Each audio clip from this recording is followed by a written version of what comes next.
Դուք նաև ու շատերը ասում եք, չէ, ակումբների մեղավորության մասին։ Այդ հավաքականներում լիքը խաղացողները Ավանի ակադեմիայից են։ Ավանի ակադեմիայի համար ով է մեղավոր։ Դուք սխալ եք ասում, ես չեմ ասում բոլորը մեղավոր են։ Ես ասում եմ, եթե միտեղ մեղավոր կա,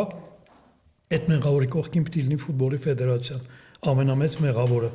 բայց մենակ ֆուտբոլի ֆեդերացիան չի մեղավոր, ամբողջ ֆուտբոլային հանրությունն է մեղավոր, եւ այնքան ինչքան ֆուտբոլի ֆեդերացիան մեղավոր է, գոնե դրա կես չափ մեղավոր են մյուս սուբյեկտները, այդ թվում ակումբները,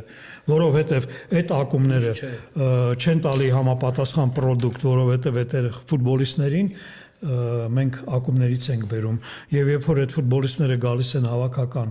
եւ 90% պարտվում են, որովհետև գնդակին կպնել, չգիտեն, ֆուտբոլի ֆեդերացիայի մեղավորությունը այնքան է, ինչքան այդ ակումբը, որը այդ ֆուտբոլիստին պատրաստում է։ Հետո շատ ֆուտբոլիստներ ԲԿՄ են գալիս, երբ որ լավ են խաղում, մենք լսում ենք, ամեն հավաքին ընդամենը 15։ Մենք լսում ենք, որ այդ ֆուտբոլիստները հայտնվեցին ԲԿՄ-ում, դրա համար առաջ գնացին, որ ֆուտբոլիստները վատն են, ակումբներն են մեղավոր։ Ես այդտեղ շատ լուրջ տարանջատում եմ տեսնում, որտեղ շատ PR-վում է, որ ԲԿՄ-ից գնում են հավաքական, բայց ակումբների ֆուտբոլիստները չեն։